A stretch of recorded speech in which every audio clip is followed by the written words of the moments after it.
What is up, everyone? I am Joe DeHoyos. I'm host of Beyond the Woodline. Real quick before we get started, um, it's been a while since I had a show. It's been probably October-ish, I want to say.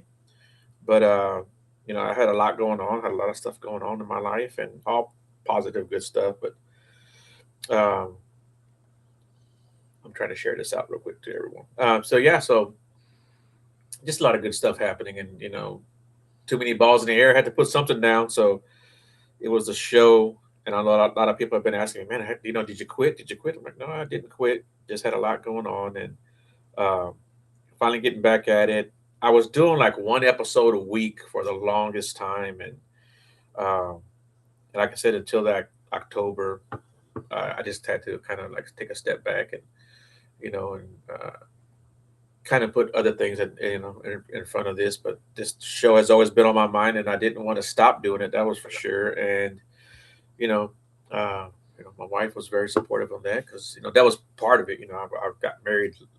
Yesterday was my 1 year anniversary, so I was doing that. I got back into my faith a lot more.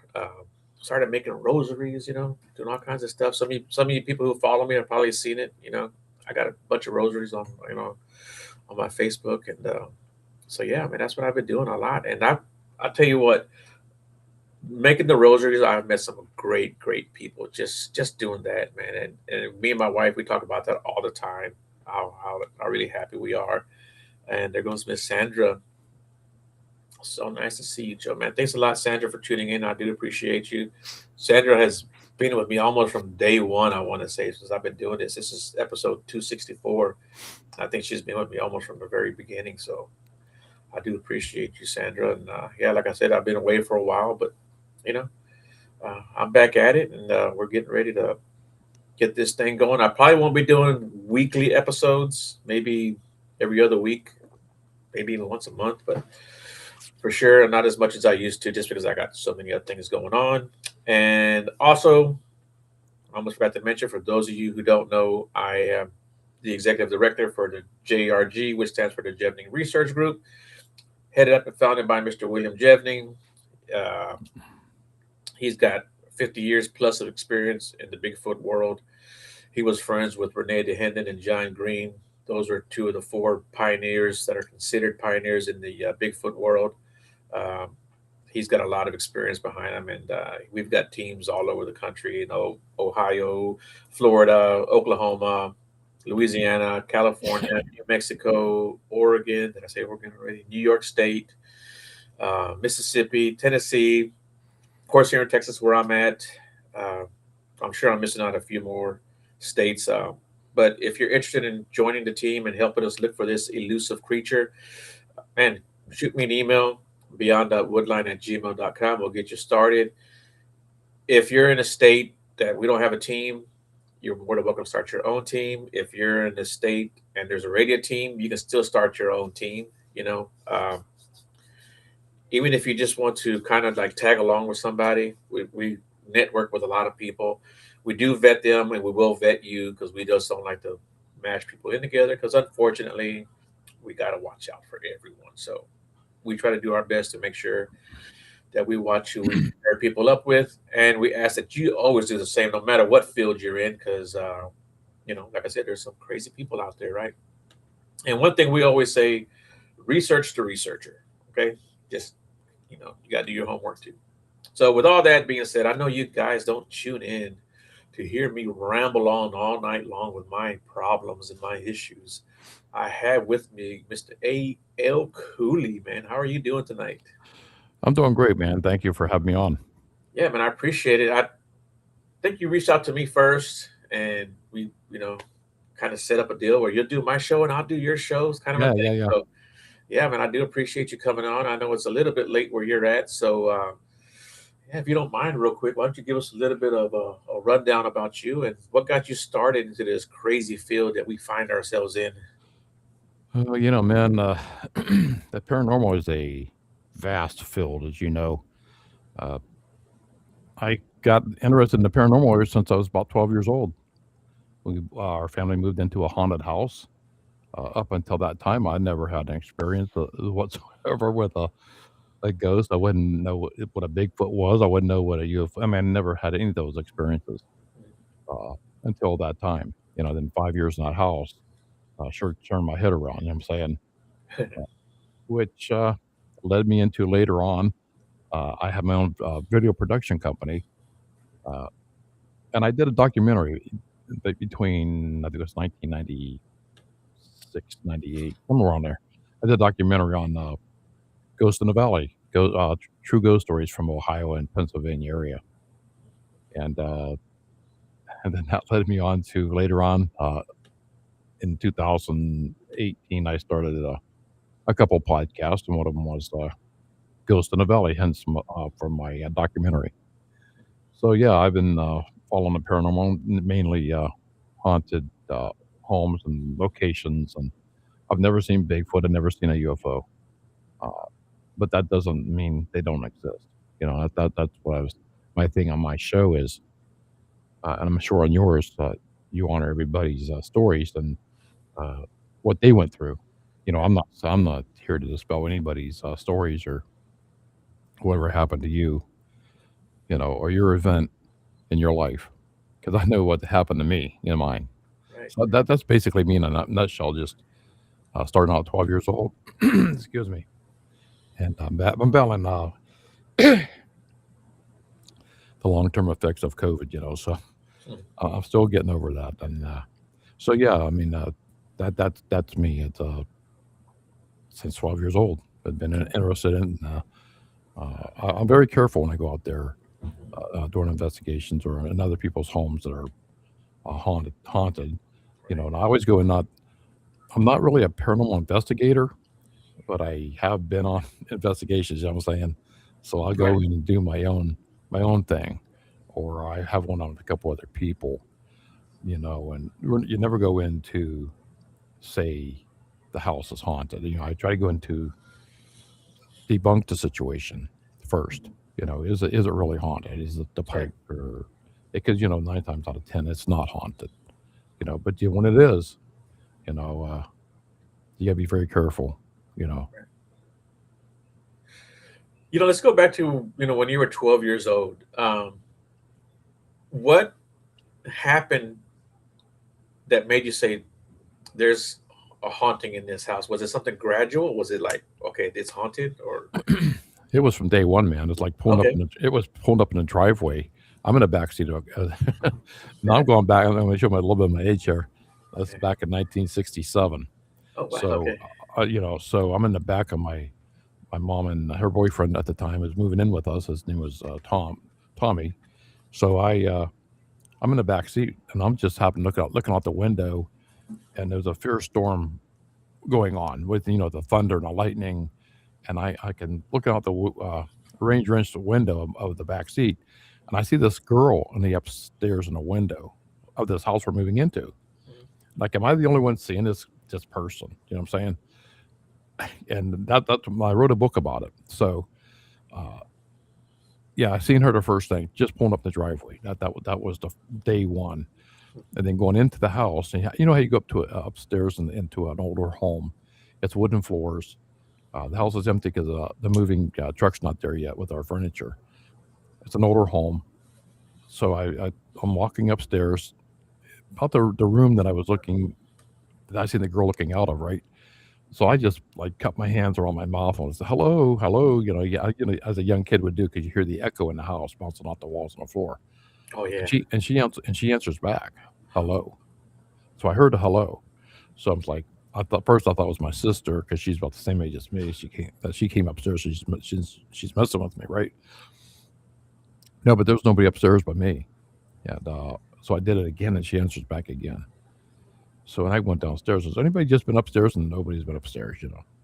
So right after that, my Tommy told me to go downstairs and change the light bulbs in the basement because they were burnt out. So I was down in the basement, right? And that's when I couldn't reach the light bulbs. I'm on top of a cinder block trying to reach it and turn it off. And I'm falling. I fell off I'm going straight back off this cinder block, and this hand kind of pushed me back upright. And I looked down thinking, well, Tommy came downstairs and was helping me. And I was like, I thought, well, thank you, Tommy. And there's nobody down there. There's nobody there. You know, So that's day one. So you can imagine over the next 5 years, and who do you tell? Who do you talk to?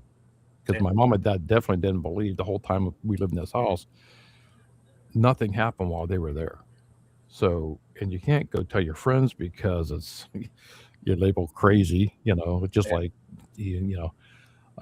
So who do you talk to, man? I mean, and eventually, then my sister's seen the spirit, the ghost, and then my grandmother, and then a couple uncles, and a friend. So it gradually was picking up speed a little bit, Yeah. but nothing really harmful happened to me. I mean, it did to a couple of my uncles, but not to me or my sister or my brother.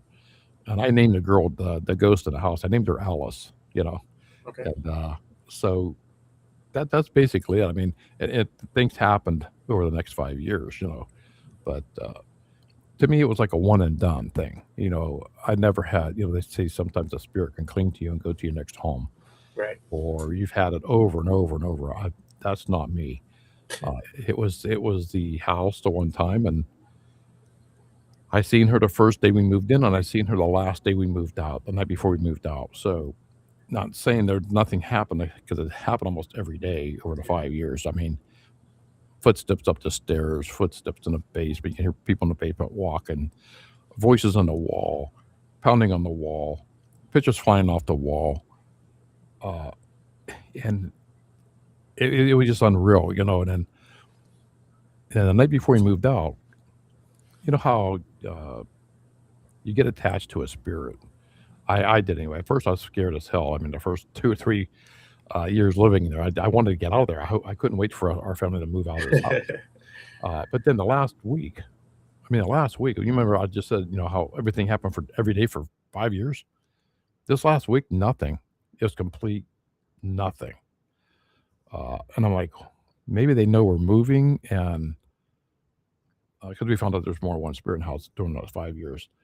Well, anyway, the nothing, and I'm like, you're going to do me like this. You're going to play me like this on the last night, and you're not going to show yourself or talk to me. And I thought, oh well, whatever.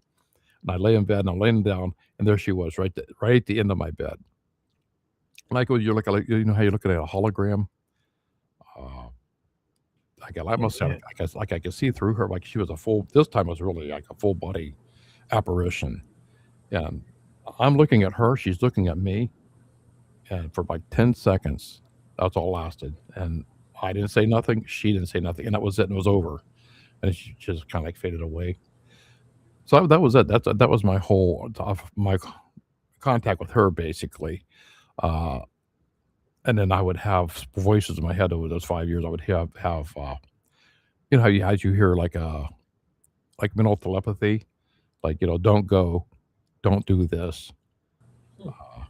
That would and every time I was given that warning, I would go anyway, and something would drastically happen. Right. So I don't know if she was my guardian angel or who's my guardian angel. I do believe I have a guardian angel that Right. has been protecting me my whole freaking life. A lot of people can name their guardian angels or guardian angel. Is it God? Is it a spirit? Is it Alice? I really don't know. Can't tell you. Uh, I wish looking back on it, I would have said something that last night. Uh, but I'm young. I'm younger, and you're taken by. What would you do if you're sitting there and you see a ghostly figure in your room? And I'm not the only one that had seen her. So trying to explain this to your parents. Some parents will they had to run in their family, or they'll stand behind you. Not mine. Mine was I was constantly grounded for even if I spoke about a haunting or anything because you're making them look crazy. It's kind of like you're embarrassing me. Uh, so I wasn't. My sister, we kind of just everything that happened. We kind of kept to ourselves, and I was on another podcast about a year ago, and they asked me. One of the hosts asked me, "Why did it take me so long to write my book?" Spencer's Ghost. It's about growing up in that house. I'm Lee Spencer in the book, so and it's like I just told you. Who do you go to? Who do you go to tell your story or talk about a ghost or a spirit when there's no internet, there's no Google, YouTube, nothing, TikTok. There's nothing you can go online to check it out. Only thing I had back then was an encyclopedia. Look up spirits or uh, so my grandmother was my biggest advocate. She was my best friend. I mean, she believed everything I said. She could relate. She had her own ghostly experiences as a child. She had these remedies passed down through generations that cured you for whatever ailment you had. So I would take her as a, you know, Yeah. uh, so she could relate to me. And so it wasn't for her, man. I don't know how I would have got through them 5 years. I really don't. Yeah. Yeah. I, hell, I was born in '71, and so even in the late '70s and the '80s, and even throughout the pretty much all the '90s, really, yeah, there wasn't a lot of resource you could go to, and Mm-mm. uh, you know, I think probably right around the mid '90s is when a lot of this was like really, really accepted. I mean, there's still resistance here and there, but uh, compared now to the '70s and '80s, no one wanted to hear that kind of stuff, or even believe you. But I think probably, well, at least in my opinion, maybe like the mid '90s on, people started coming around a little bit more. So yeah, I can't imagine what it was like for you, at that time, yeah, and people kind of looked down on you for talking at that kind of stuff, Mm-hmm. Yeah, yeah, Yeah, but today you have like psychic mediums, and but back then they were called witches or uh, just if you were giving somebody their fortune teller or right, tarot cards, you're a nut. yeah, Uh, and so I can relate to a lot of people come on my show, uh, and I learn a lot on my show on people that come on that I don't know about. So yeah, I love learning on certain things I'd never heard before. You know, right, I didn't know till like a couple of years ago what a doppelganger was, you yeah, know, or a fae, you know, right. So you learn, and uh, I'm just now digging into the white eyed kids. I knew about the black eyed kids. White Eyed Kids. I never heard of that one. Yeah, Yeah, yeah, yeah. It's like then the white eyed kids are supposed to be a little more uh, demonized, so to speak, than the black eyed kids, you mm, know, and so I'm looking into that. I heard it on another podcast, and uh, yeah, yeah, so. yeah. That's one of the fun things about this is that you get to really hear a lot of, and I don't mean crazy in the bad way, but crazy stories, and um, you get people that contact, and they're like, "Hey, this is what I saw," and they're in a different part of a country, and that somebody else say, "Hey, this is what I saw," it's like these people don't know each other, you know. Um, they can't be making this up, but they both saw the same thing, and it moved the same way, and it jumped the same way, and it made the same kind of a screech. It's so funny, and what I'm thinking about right now is, I guess what people call the crawler. You know, I talked to a lady out in Michigan, and I talked to a guy out in California. They both saw the same kind of a creature, moving around and jumping a fence and screeching at them. So it's so weird when people have these experiences and they pretty much match on dead on. Mhm.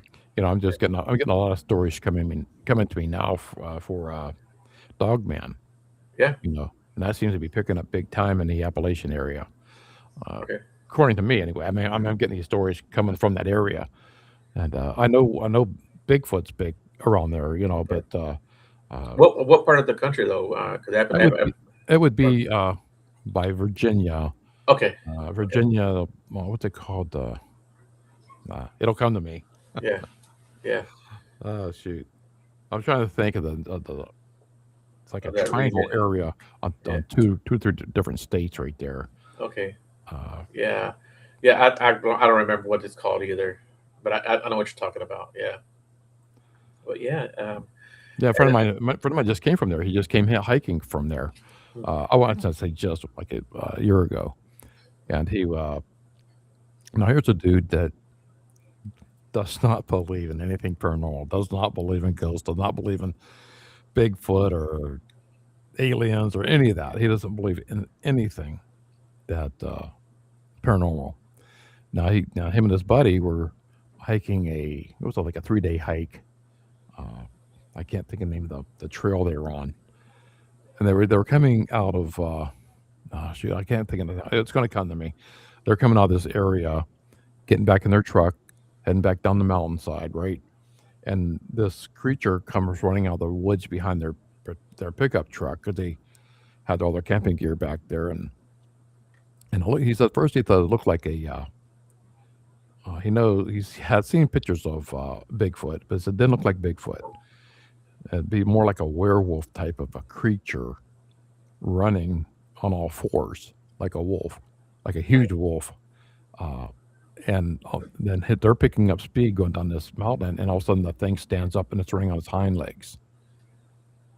Yeah. Now he's telling me this, and he says I could never give his name out there because he's I sworn to secrecy, But and isn't it kind of funny that like maybe within 2 months after that, I got a similar story of this animal creature running on all fours and then standing on its hind legs and running. It was probably about.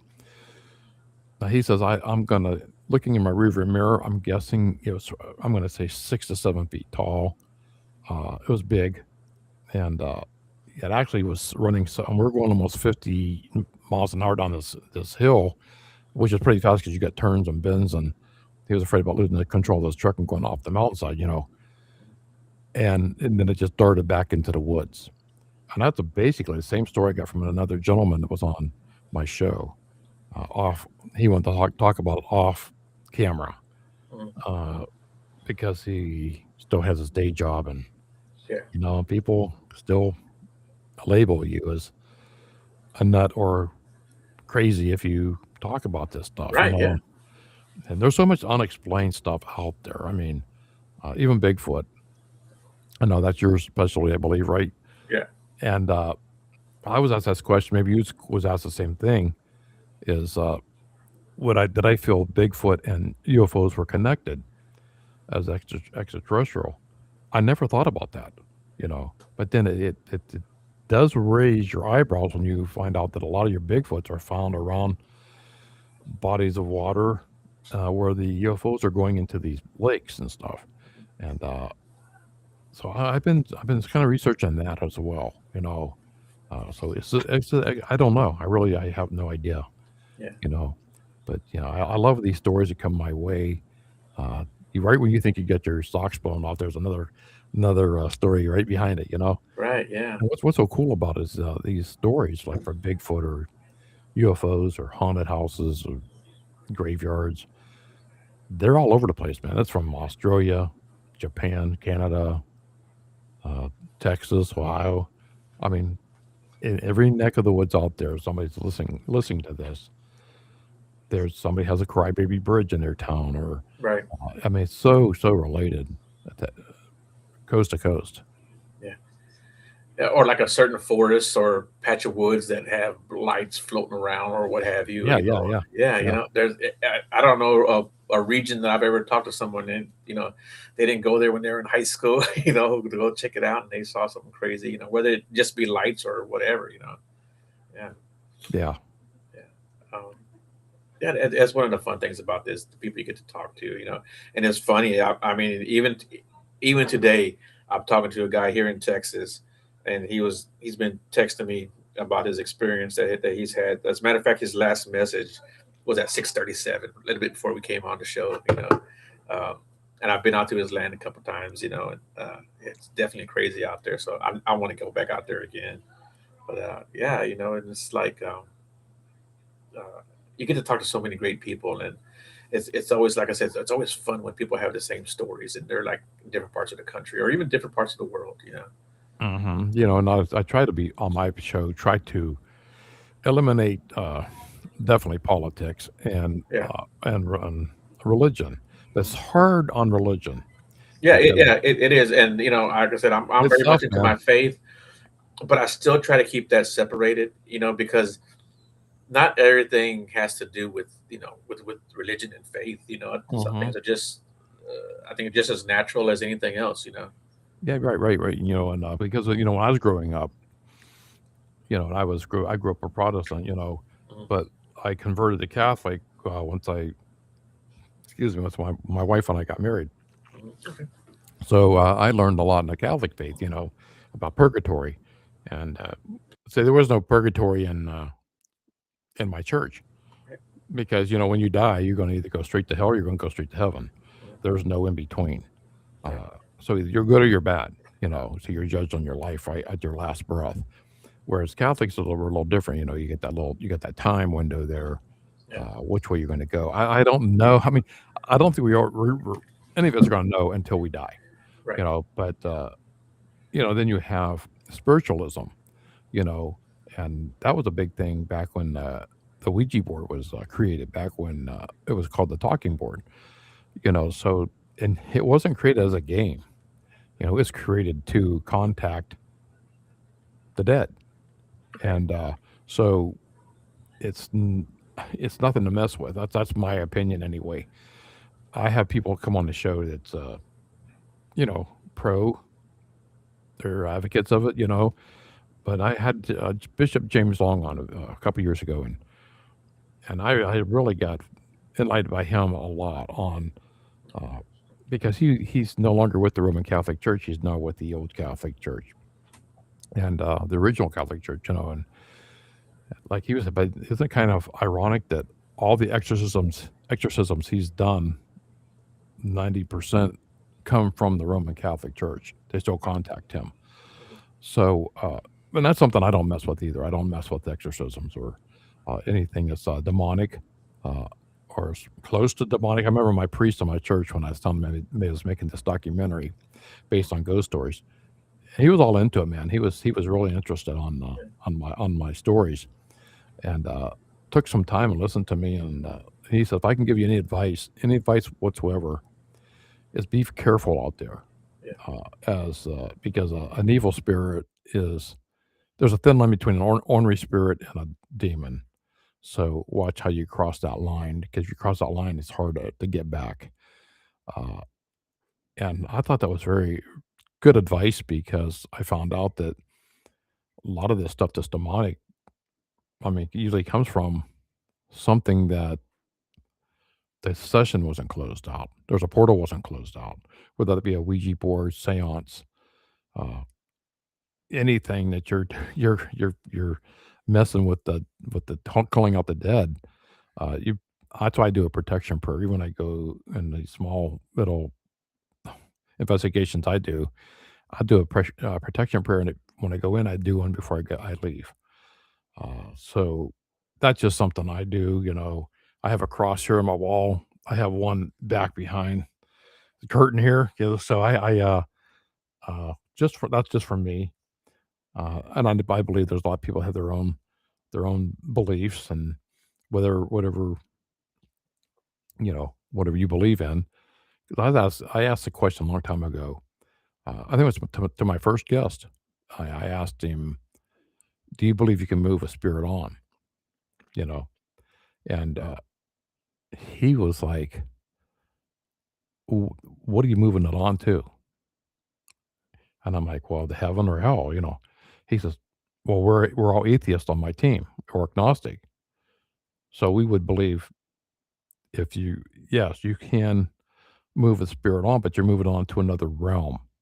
So whatever that realm would be, would it be the heaven or hell that you believe in, or would it be leave or be to the realm of just earth or beyond? I don't know. So that kind of opened my eyes up the first time, because not everybody believes the same thing you do, and I was stuck in that category where everybody has to believe this way, everybody has to believe in this way, and it's not like that. Everybody has their own beliefs. Everybody has their own way of their own faith or their own whatever suits you, man. Go with it. I have my beliefs, and I'm not here to say anybody else's is wrong. You know, but I'd like to learn about your why do you believe that way? Why do you think that way? Or am I wrong? In some of the things I believe in. So it does question your faith, when you do have certain things happening to you, or you experience this stuff. It's like that haunted house I grew up in. I mean, if you never experienced a ghost in your life, I mean, or a spirit or anything like that, it's hard for you to believe. For so the people I talk to, or they come on my show and they talk to me, they have somebody, they have something out there somebody they can talk to. If not me, there's maybe 1,000 other people out there that can relate to that person's story. So now they have an avenue. That's what's so great about these podcasts. I first got into podcasting. There was only 350,000 an average 350,000 podcasters out there.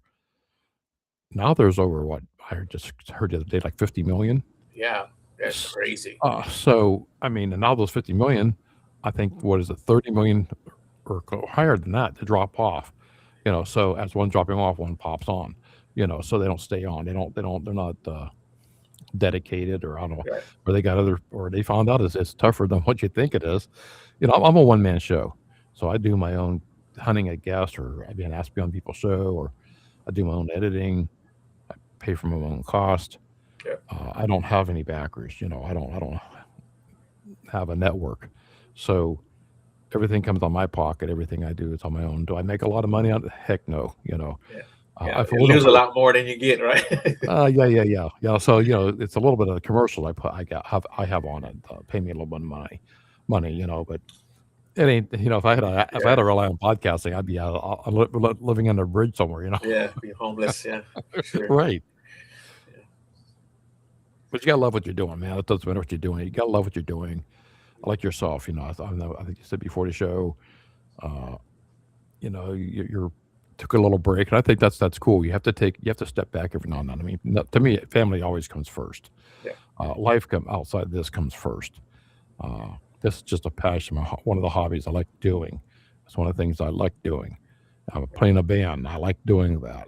So I wrote a book. I'm working on book two, so I like doing that. So I think if you have a passion, why not follow it? Do it. Yeah. For sure.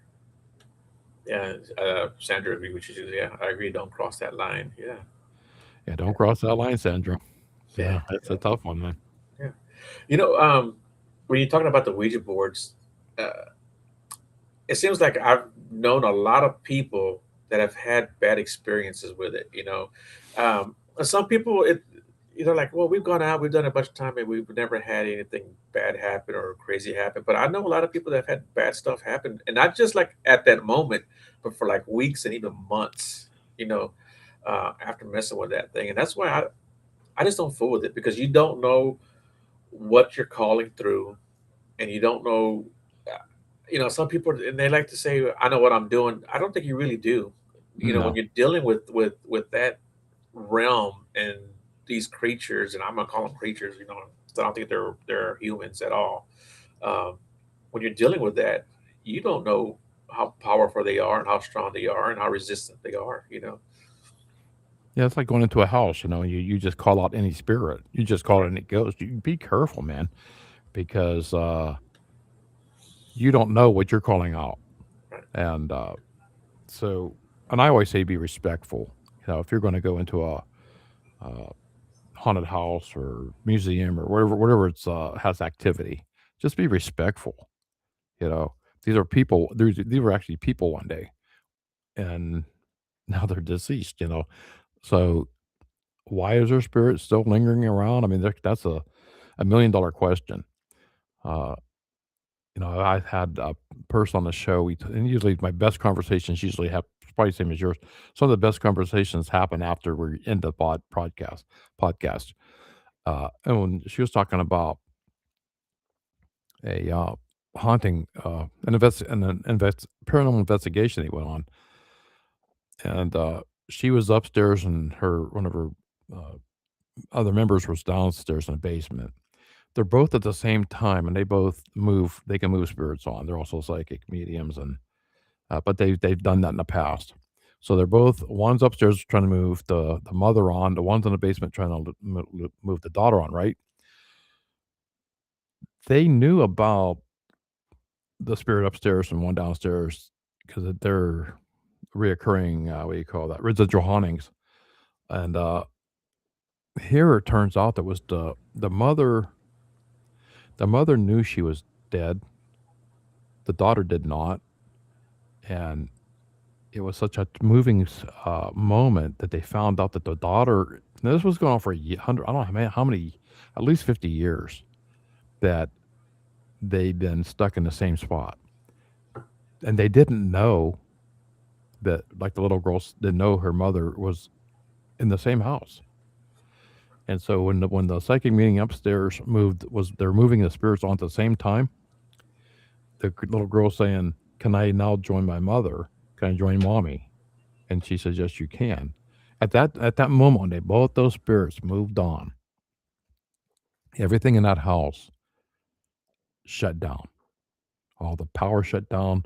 All the grids that was on the wall they were using, the batteries and their cameras they were using to investigate with, everything just shut down completely. And then it all. And she said, "I have a hard time even talking about it to this day. It was such a moving experience Right. that the mother met the daughter at that moment when the daughter didn't even know she was dead. Yeah. And it was to me, I got teary eyed when she even told me the story. I mean, Hmm. so and you hear these things, excuse me, on my podcast. I hear these things all the time about different investigations or or cemetery hauntings or church hauntings, and that usually those are Yeah. big in the Yeah. in the church in the basement usually, Hmm. or especially these churches that have graveyards off the side of the Right. church. So yeah, it's fascinating. It really is. Are you familiar with Father Dan Rehill? No, I am not. I think if you see him, you'd probably recognize him. But he was on the Sean Ryan show. You know Sean Ryan. Yeah. Okay, he was on his show a while back. It's been, I don't know, man, 6 months, a year, something like that. But he talks about psychic mediums, right? And he was one of the things that he said, because he's actually an exorcist also for the Catholic Church, and one of the things he said was that uh, like for psychic mediums to be careful because they don't really know who they're talking to, and he wasn't like putting them down, because I kind of agree with him that these people exist as psychic mediums, right? There's some kind of antenna thing going on with them where they're picking up the stuff, right? Um, but they don't. He's like they probably really don't know who they're really talking to because just like we have angels all around us, we also have you know demons, demonic spirits all around us also, and they're a lot of them are there with you their whole life too. And he's like it's kind of having that good angel, bad angel on your shoulder, right? So they hear all these conversations that are around, and he's like a psychic medium or is asking these questions. Well, they know the answer, so they can give it to you. I never thought about it that way. I never did until I heard him talk about it. So um, that kind of like opened my eyes up to that aspect. Like it's not putting any psychic medium down, for sure, because they're picking Hmm. that up. But it's like, how do you really know that's who you're talking to? Because these spirits have also been around these people their whole life, and they can answer any question just because they've been listening and eavesdropping all this time. So I never thought about it like that until I saw his show. Yeah, Yeah, no, all the psychic mediums are different too. I mean, right, some can do things others can't do, right, or some can do channeling, some can't. So some can only do channeling. yeah, And that's all they do is channel one person. I always right, bring out a guest on my show, and all she could do is channel. Well, she channeled a couple people, but the main one was Lenny Bruce, the comedian. hmm, So, so it's I've had some on where I end up scratching my head like, okay, and I have others on that have actually proven to me uh, that I would really believe what she's saying because she was talking one day after we got done doing my podcast, and we talked for a little bit, chatted for a couple minutes, and she said, your grandfather was on your shoulder during that whole episode. I said, well, my grandfather's been dead for like 50 years. right, She said, no, he has. And your grandfather died in a lake. Named after a name. The lake was named after after an insect. hmm, And I'm like, well, it was he was found in the it's called Mosquito Lake. Hmm. So, and I'm like, the hairs on the back of my head is like standing straight, you know. And she's saying, and the people were claiming it was a suicide, and I'm just listening to her. I'm not saying yay or nay. And she said, and he was murdered. Now here's the thing: for all these years, we had in our family that my grandfather did not commit suicide. And there has been talk about he was killed, and it was a big thing with our coroner and our county at that time that was getting the kickbacks from the insurance company. It was proven that's why he retired from the doctor because he was ruining everything on suicide because in suicide you don't have to pay back the insurance money to Right. the Yeah. family. So naturally he's going to go suicide, suicide, suicide. So when she said he was murdered, it kind of like validated everything I heard I believed in at that time. And then she also said on a brighter note that the guy that killed him was also dead. So I'm like, uh, you know, so here's a person who she can't name names. So yeah, she can see somebody as this one point or this point A, point B, but she can't tell you who if this was Sally or Joe or Okay. she can't put names to these faces.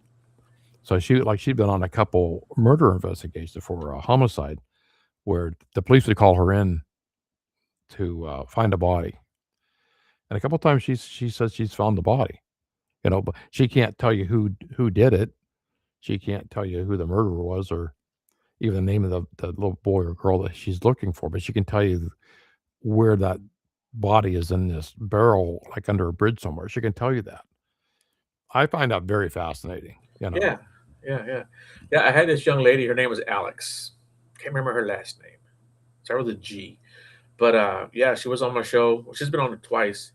The first time I had her on, we got off, and that's the first thing she said was that, "Hey, I didn't want to say this on the show, but," she goes, "Your dad is standing right there behind you." And she described him, and she told me stuff about. Not only did she tell me about my dad, but she told me stuff about myself growing up with my dad. That that only you know me and my dad No, would know. Yeah. yeah, no, I do question some that go into a place and they think they can, like some of these investigators, they go in, they buy their equipment off of Amazon, and they think they're a paranormal investigator, and they're first one they're doing, they're raising hell in a building that they shouldn't be doing that in. And I've been Right. involved in a couple of those where uh, there was like 4 or 5 different paranormal investigation teams in this building because they're making all this money by charging all these teams to come in, right? Hmm. And I'm with another friend of mine, and we just in there.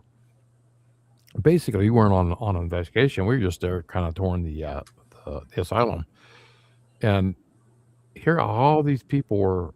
And I said, "That's not good, man. You shouldn't be out there calling this spirit a name, or cursing at it.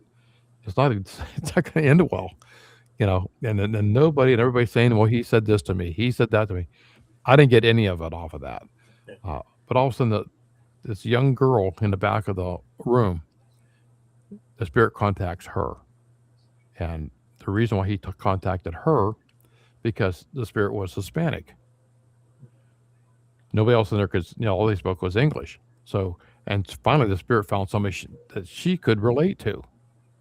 They always had the two, sometimes the spirit will pick and choose who they want to relate to, you know, Right. Yeah.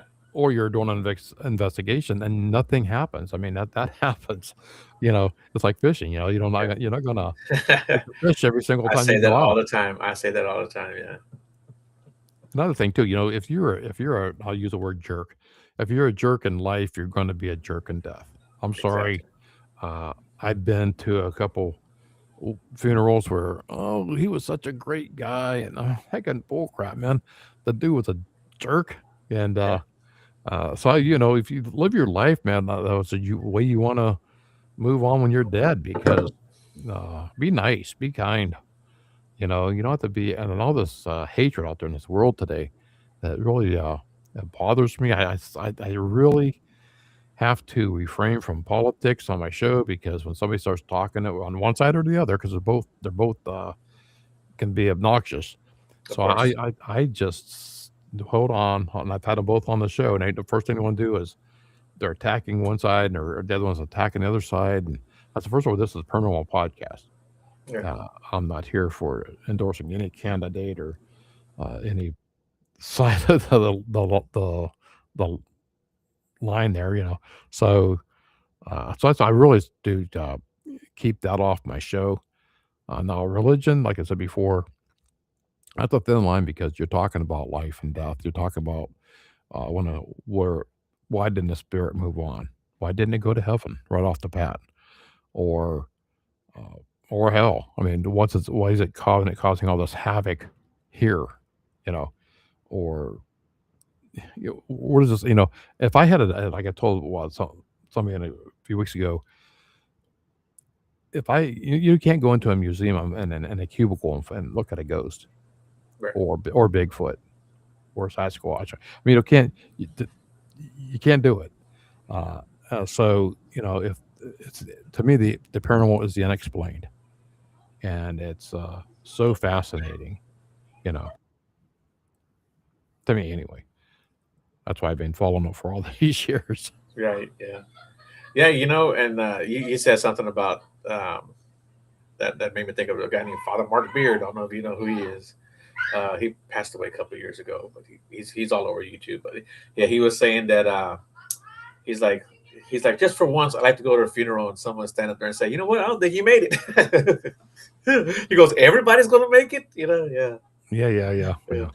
But I remember being in church, one time, and about at the time when I was having these haunted experiences, and I went to the pastor to say, I want to talk about it. I mean, wouldn't he be the best person to talk to in church? Uh, what's going on here? I don't know. I really don't know. I'm a 12-year-old boy. I don't know. And he's going to come on me, kind of come down on me, and tell me I'm going to go straight to hell for even talking that crap. And uh, all you think you got to be concerned about is the Holy Spirit and God. And I'm thinking, I'm being. That's why I always keep my mouth shut because the church, at school, uh, community, and you can't talk about it. So when this thing we have going on right now with the internet and these podcasts, uh, via video or audio, if you can't find what you're looking for out there, there's a problem. I mean, yeah, there's a podcast for everything out there. yeah, And I always tell people, you don't like my show, go to somebody else's yeah, for sure. because yeah, there's somebody you can relate to. It really is. And there's another vessel you can go to other than just keeping it to yourself. Yeah. Have you ever gone out looking for cryptids, whether it be Bigfoot or Dogman or anything like that? Have you ever gone out? I never have. Because you're in a good state for that kind of stuff. Actually, Ohio is a very popular It state. is. I'm finding that out myself. And Yeah, there's not. Salt Fork. That's on my bucket list. Oh yeah, yeah. I mean, there's a few places here in Ohio Yeah, that just recently had some sightings. So oh yeah, there's those Pennsylvania. yeah, People think that out west is just that's where it's at. yeah. Uh, Montana and those states. But Oklahoma. What was the other? There's Oregon, Oregon, Washington State. Yeah, Minnesota. e- even even Minnesota's big. California. Oh, Yeah, oh yeah, yeah, yeah.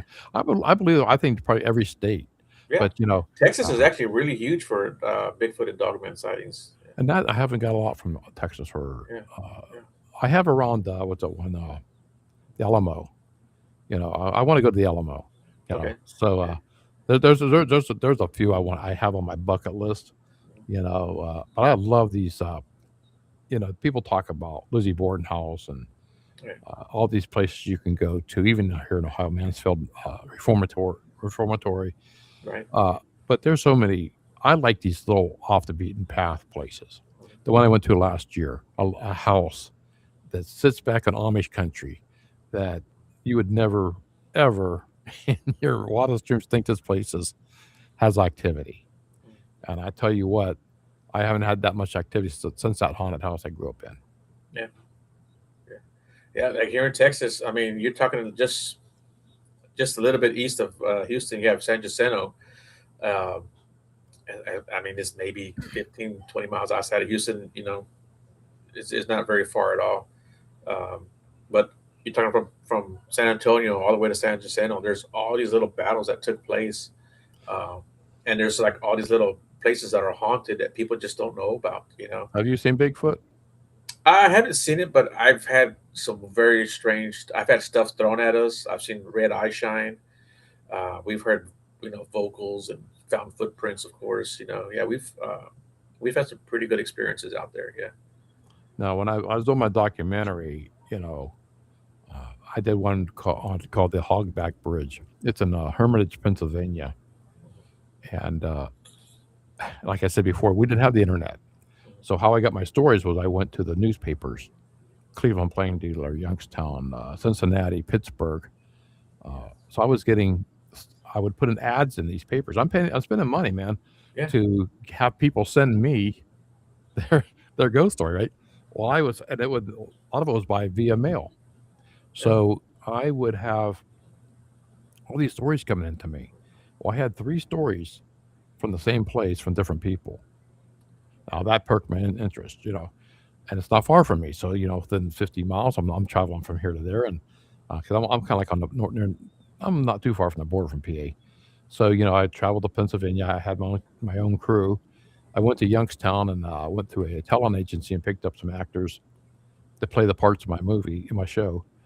I had the lighting, makeup. I'm paying the cash man to put this documentary out there, and you have all the stuff like you say something you can't control live. You yeah, can't control what you have planned. It's going to happen. It's going to happen. So it turns out my actor didn't show up. My crew, even on my end, my production group didn't show up. So in the long run, I had 3 people that showed up, and so the girl, my actress, God love her, man. She was from that area, and I didn't know this at the time. And I says, well, the story was there's a spear under the bridge. When you cross this bridge, mainly in the evening at sunset or after midnight, around that time, uh, your car will shut off on this bridge.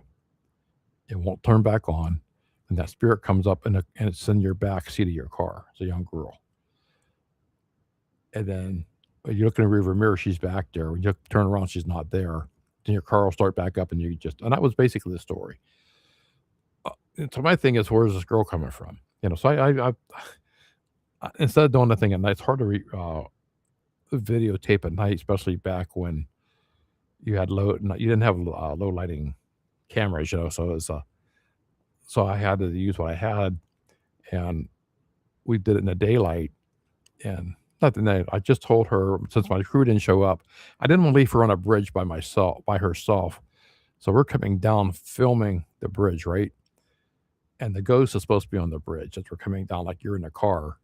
So I had the other guy I'm with and me, and since my actor didn't show up, who hit so the guy I had under the bridge, it was going to be her bodyguard.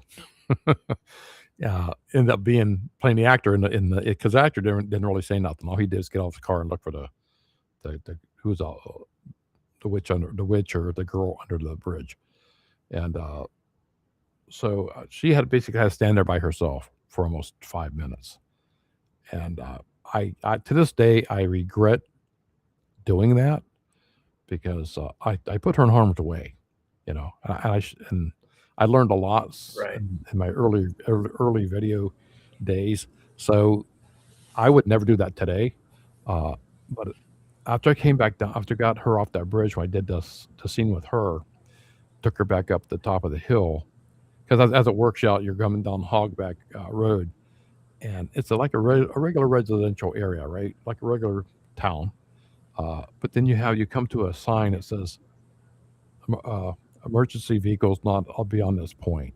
So because you're going down into a hollow, as they say, right, yeah, you're going down in this road to a bridge that kind of sits down in the gully, and that's where the girl's supposed to be under this bridge. It's really popular during Halloween season. All the kids go down there and play pranks and stuff. But anyway, my crew all went up the hill. I told uh, the guy was playing the part. I said, take her up the hill. I want to get some extra footage down here under the bridge by myself. Now, It's sunlight. It's not bad out. He shovels up the hill, and I'm down with just my camera and tripods, and that's when I got pushed violently from behind. I'm down in the weeds, filming up towards the bridge, right? And it's like somebody just hit you in the back, right? It's not a muscle spasm. That's the first thing I want to roll out, the muscle spasm, or then you're pushed violently, almost where you're going to fall down. Then your ears flicked, and then Oh wow. you hear like a growl. There's nothing there. Yeah. So I got to the top of the bridge. I walked my butt up the hill. They didn't come back and pick me up. So I got to the top of the hill, and I got talking to the actress for a little bit, and I says, "Can I ask you a question? That was you okay on that bridge?" And she sat there for the longest time, didn't say nothing. She says, "I was never so scared. I know the area." So I didn't know that she knew the area. I got her out of Youngstown. I didn't get her out of Pennsylvania. Okay. So, but I know the area. I grew up in that area. I know about the legend. So, and she says I was pushed from behind Oh wow. uh, while I was on that bridge, and something was flicking my ear. Damn. Same thing that happened to me, right? Yeah. Yeah. So I got her out of there, and uh, so well, the meantime, before I got up to the top of the hill and I was talking to him, this county police sheriff's department comes by, right? And they're asking, what you can be asking, why this dude stand on this bridge with a video camera, right? So he's asking me, "You have a permit to do this?" I says, "I do not." That's another mistake. So I started talking a little about the story here. He instead of giving me a ticket or giving me a hard time, he actually sat there for almost 10 minutes talking to me about his experience there and how he thought it was happened back in the slavery. It was a slave girl that they hung her whole family under that bridge. Uh, the Klan did, and then she ended up taking her own life under the bridge a few years later by the same way her family died. Now that was what his story was. Now one of the other three stories I got that took me to that bridge was that same story. So I'm like, wow, how strange it is when people s- you somebody you think that you're not you they just can't relate to what you're saying has their own story, you know. So I always thought that really fascinated me that people out there that we like to be judgmental, you know, Right. and that you find out that some of these people have the same story you have, or even better, they have more than one story, you know. Yeah. Well, shoot, man. Well, I know we could probably go on for another 2 hours, but it's already Oh coming to yeah, the end of the show, man. Dude, yeah. you're a great guest, man. I gotta have you on again, and we gotta talk more about this stuff, man. Well, you're gonna be in Uh, mine, so that's gonna be cool. I guess yeah, yeah, mine absolutely. picking to do with you too. So Yeah, for sure. Yeah. Oh, yeah. Oh, man, I can talk about this stuff all night long. But yeah, real quick, why don't you give everybody a plug, whatever you got to plug, your channels, what you got going on? yeah, I got the Ghost in the Valley podcast. It's on any download site you get your podcast from: Apple, Spotify, iHeart, YouTube, Audible, and any of them sites. More plus. I have a book out called Spencer's Ghost. It's available on Amazon. A.L. Cooley is the author. That's me. You can go to my website, authoralcooley.com, and you can check all my back shows on for the podcast there, or pick up my book there. Uh, or contact me if you want to be on a show, cooley54@gmail.com, and we'll work something out. Well, cool beans, man. Thanks a lot for doing the show, and everyone else. I'll do a show, maybe not next Sunday because I'll probably be doing with you, but I'll do another show in the next couple of weeks. I'll let you guys know, and yeah, I'll put out a little video or something to let you guys know when I'll be doing my next show, but it probably won't be at least for a couple of weeks. And Miss Sandra, yeah, thank you too for tuning in again. We do appreciate that. And everyone else, you guys have a great night, and don't go anywhere yet. All right. Hold on. All right. Thank you guys.